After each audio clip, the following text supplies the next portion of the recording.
I think it's Thomas Paine who asks, which is more likely, that the laws of nature are suspended or that a Jewish girl should tell a fib? We have to grow up out of this stuff, you know. Well, if you're going to call it Bronze Age superstition, you'd be better to get it right. Because one of your statements there is just false. Jesus claimed to be God, and they stoned him.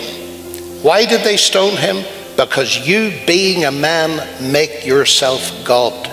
The notion that he never claimed to be God is simply false. Christopher Hitchens just dismissed the resurrection, the virgin birth, and biblical prophecy as Bronze Age superstition.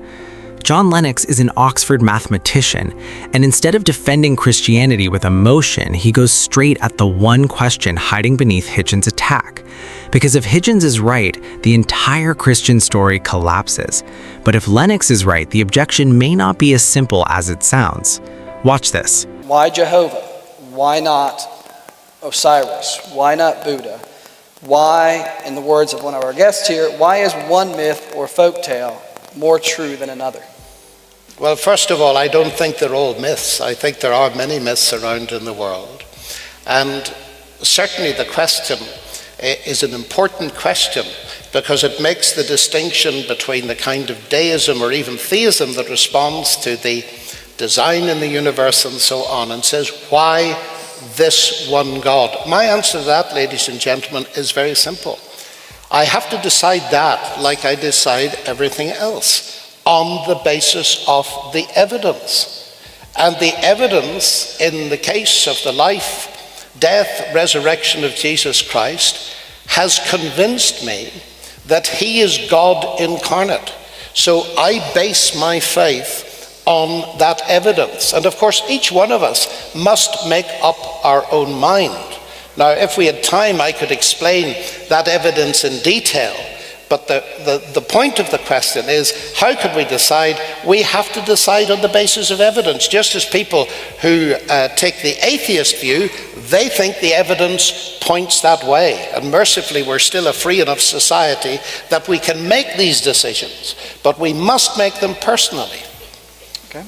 Christopher, would you like to respond to that? Well, you'll have noticed that there are many moments in the New Testament Gospels. One of them I'll take for a simple reason that it's easy to remember, that the Messiah will come to Jerusalem riding an ass or a donkey. There are many others, including what town he'll be born in and so forth, where it says in the text, and this was done so that the prophecy should be fulfilled, that it should be done, because they knew what the prophecies were. A virgin will conceive, for example, is another one, though the word in Hebrew, alma, actually just means marriageable young woman, doesn't mean unpenetrated young female at all. But it's all reverse engineering. It says right there in the text, we're telling you this happened because that would mean that the prophecies had come true. So I think you might suspect a little, mightn't you, someone who's telling you literally as they're going along why they're telling you this so that the conditions of prophecy fulfillment can be met. But there's a much graver problem even than that naivete, which is that these prophecies are of a Jewish Messiah to come. And the Jewish religious authorities of the time considered, and who were the nearest, much closer to being eyewitnesses, if the story is true at all, much closer than the authors of any of the Gospels. They were the people who were the religious authority in the area. He was a member, if he existed, of their congregation. They thought he was a sorcerer and a fraud and an impostor, and convicted him of blasphemy, because though he in fact never said that he was God, there are some Christians I know who do say that Jesus is God. There are some who say he only claimed to be the son of. The critical question is, he's asked, art thou the Christ? Are you the Messiah? And he gives a slightly evasive answer at this point, but it's enough to make the Sanhedrin rend its garments. So all you're seeing in this tale, if it be true at all, if it have any truth to it, is the origin of Jewish-Christian fratricide.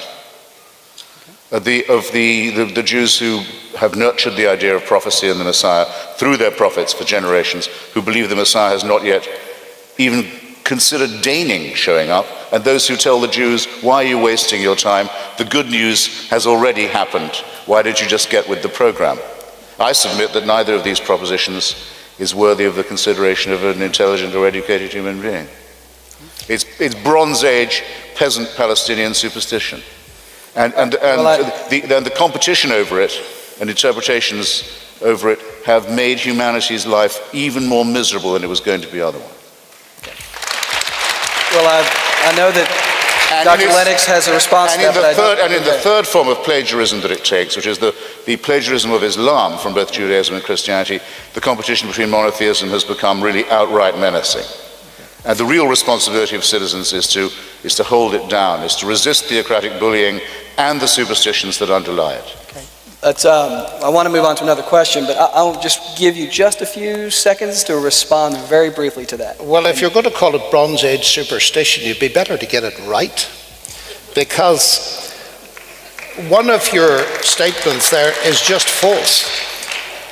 Jesus claimed to be God, and they stoned him. Why did they stone him? Because you, being a man, make yourself God.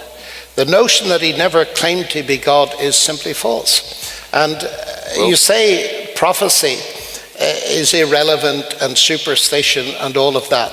One of the things that I find very interesting about the Christian faith is it's not a mere philosophy. It's geared into history. And when Jesus came, there were various things that were predicted. He fulfilled them. But the biggest of all was the fact that he fulfilled ideas that had been current in Israel for centuries, that someday there would become a person who would die for his people's sins. Now that is a huge thing, of course. And it seems to me that those prophecies, when they are fulfilled, provide part of the evidence that this thing is much bigger than some little local thing happening in Palestine, although it happened there, but is geared into a whole revelation through history itself. So I don't find it a product of Bronze Age superstition. They were not superstitious in any more sense. For example, when he mentioned the virginal conception of Christ, if I may just say a word about that when Joseph discovered that Mary was pregnant, he didn't suddenly believe in a miracle. He wanted to divorce her. Why? Because he knew exactly as we do where babies come from. He wasn't stupid, nor was he pre-scientific. And it took a lot of convincing for him to accept what I believe to be the true solution, that this was a unique miracle of God encoding himself into humanity. Okay. So, will you promise to do it quickly? So if your wife is pregnant and you know it's not you, the only alternative is that it's the Holy Spirit. That's a false... David Hume deals with this quite well. He says in the case of the laws of nature being suspended, you have to ask yourself, have they been suspended in my favor, or am I possibly under a misapprehension? I think it's Thomas Paine who asks, which is more likely, that the laws of nature are suspended or that a Jewish girl should tell a fib? We have to grow up out of this stuff, you know. Now, your problem, Dr. Lennox, John, if I may say so, yes, is not with me. Your problem is with Monsignor Ronald Knox, one of the greatest Christian apologists, first an Anglican, then an Anglo-Catholic, then finally a Roman Catholic, who in his book of Apologetics very directly says Jesus of Nazareth never claimed to be God. It's not my problem. He claimed sometimes to be the Son, or let people run away with that idea. And to Jews, he was asked, when he was asked the direct question, are you the expected one, the awaited one, the one we want, the Messiah? He gave a slightly evasive, but they thought profane answer. Now, this is my account of this is correct, I'm sorry to say. Okay, well I regret to say. I just hate to cut off a good conversation, but I'll give you one last... I'm fascinated that he quotes David Hume and talking about the suspension of nature. David Hume has got about the worst analysis of miracles I've ever read in my life. First of all, he didn't really believe in the law of cause and effect on which you base laws of nature. Secondly, the laws of nature are not suspended in a miracle. It's God feeds a new event in. If I put £100 plus £100 or $100 in my drawer tonight, 100 plus 100 is 200. If I find $50 in the drawer tomorrow, I don't say the laws of arithmetic have been broken. I say the laws of Alabama have been broken. Okay. Okay. But let me make the point from this. Wait a minute, I'm not finished. Then you admit there is no conundrum. No. There's no problem to be solved in that case. Yes, my knowledge There's of nothing the to be law. explained. There is. The knowledge. Not if it's covered by the laws of Alabama, it isn't. But just a second. My knowledge that 1 plus 1 equals 2, I know that law, so to speak, tells me that another event has been fed into the system. And that's exactly what happens. My knowledge that dead men don't normally rise by observation means that if one does rise, not the laws of nature have been suspended or broken, but God, who created the universe and built into it those laws which are not causes but are descriptions of regularities, he's perfectly free, of course, as the creator, to feed a new event in, and then the laws of nature take over and a baby is born 9 months later. Of course. I think Hume is completely wrong about this. Of course he's I will let. But then on that assumption, then there's nothing exceptional in. Do you believe that the sun stood still at midday so Joshua could complete his battle plan? But I've just said. Do you in fact believe that? I mean, yes, that is how it was perceived. But let me go back to what you've just said. You've just said, Christopher, you have just said that there's nothing exceptional in it. There is something exceptional in it. But the claim that the laws of nature are suspended as if they cause things is not true. No. It's that God has done something very exceptional. He has fed an event in, and the way we recognize that is because we already know the regularities. If you didn't know the laws of nature, you could believe that everything was a miracle. Okay, do you want me to do one more or not? An out of wedlock baby isn't something that requires a natural or supernatural explanation. It's its own explanation. The sun standing still at midday, or the daughter of Jairus being raised from the grave, or Lazarus being raised from the grave, neither of them with anything you notice to say for themselves about this event. The account in the Gospel of at the time of the crucifixion, all the graves of Jerusalem opening, and all the tenants of all the graves coming out and walking around the city and greeting people informally, rather suggesting that resurrection in the greater Jerusalem area wasn't that big a deal. If you're willing to believe any of this, that's the sort of thing you're willing to believe. Okay, so here's where we pick up. Someone in the audience asks Lennox a question that sounds simple, but really isn't. Why Jehovah? Why not Osiris? Why not Buddha? Why is your God the true one and not just one more name on a very long list? If you've ever had a friend ask you how you know Christianity's the right one and not just the one you happen to be raised in, this is that question, live in a room full of people who are actually waiting on the answer. And Lennox doesn't dodge it. He says he goes by the evidence, specifically the life, death, and resurrection of Jesus, not a feeling, not something he inherited from his parents, evidence he's willing to put on the table and defend in public against one of the sharpest debaters alive. Hitchens comes back hard, and here's what gets me about his opening move. He doesn't go straight at the resurrection. He goes after the plumbing underneath it. He points out that in the Gospels, when a prophecy gets fulfilled, the text often says something like this happened so that the prophecy would be fulfilled. His argument, that's not evidence. That's the writers telling you out loud that they built the story to match the prediction. He even brings up the word virgin in Isaiah 7:14, pointing out that the original Hebrew word alma just means a young woman of marriageable age, not specifically someone who's never had sex. His claim basically, you translated a word into a miracle that wasn't necessarily there to begin with.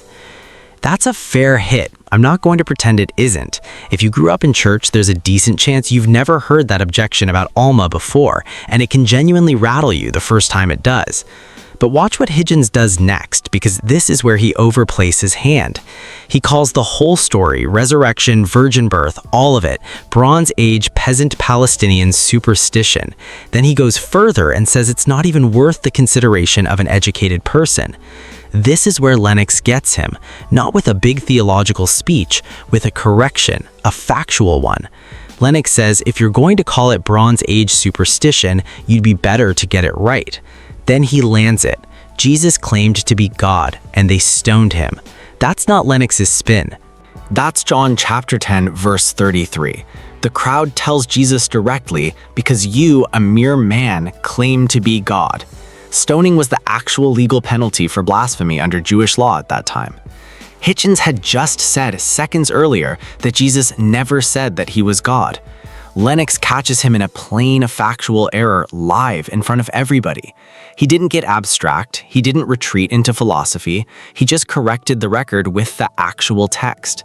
And if a friend's ever confidently told you Jesus never really claimed to be divine, that's something the church added later, that exact claim just got dismantled by name with the verse behind it.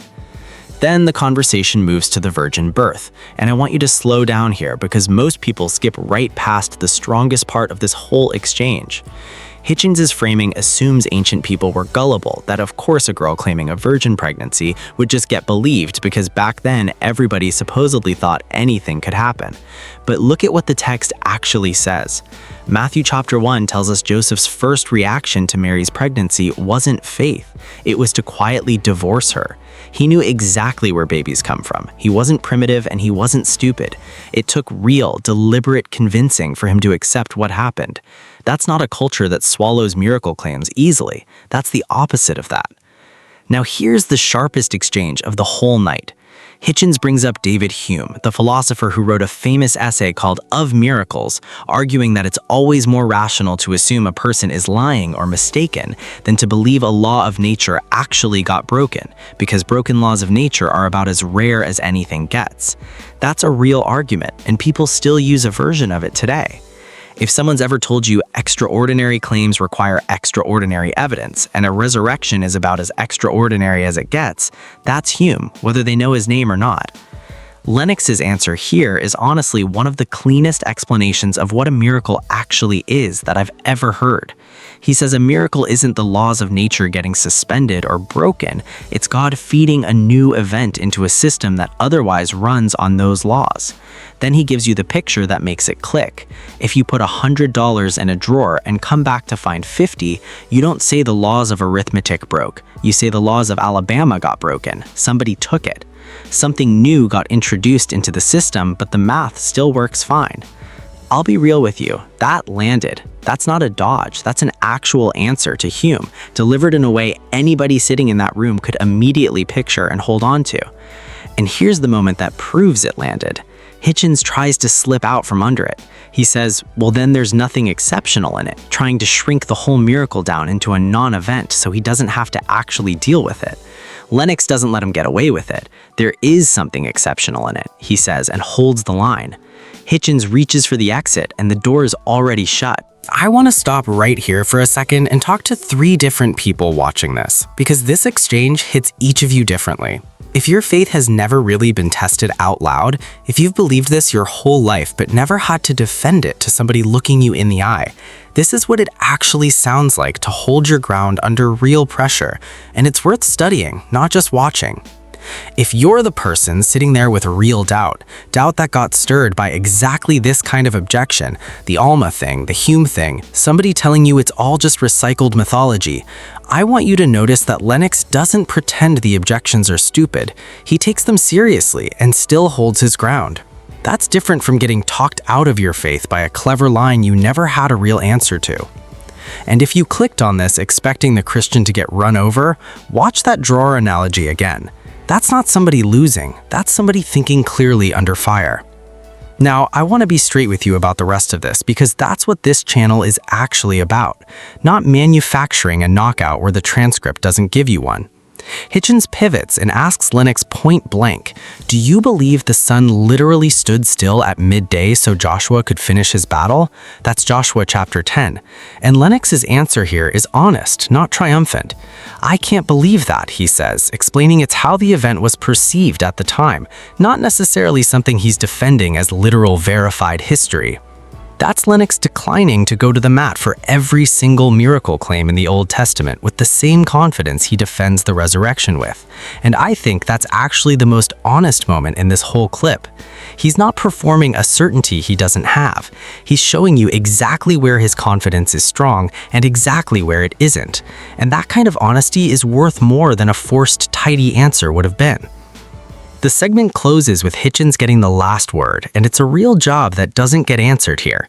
He brings up Matthew 27, the moment at the crucifixion where the text says graves opened and the dead walked around Jerusalem, and he uses it to suggest resurrection in this account apparently wasn't that big a deal.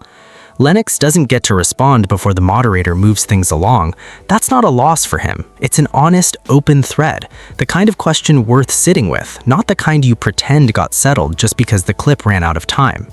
So here's what I want to leave you with. If prophecy language in the Gospels can be explained away as writers building the story to match the prediction, does the resurrection still stand on its own, separate from every other prophecy in the Bible, or does the entire case fall together? All four legs of the same table?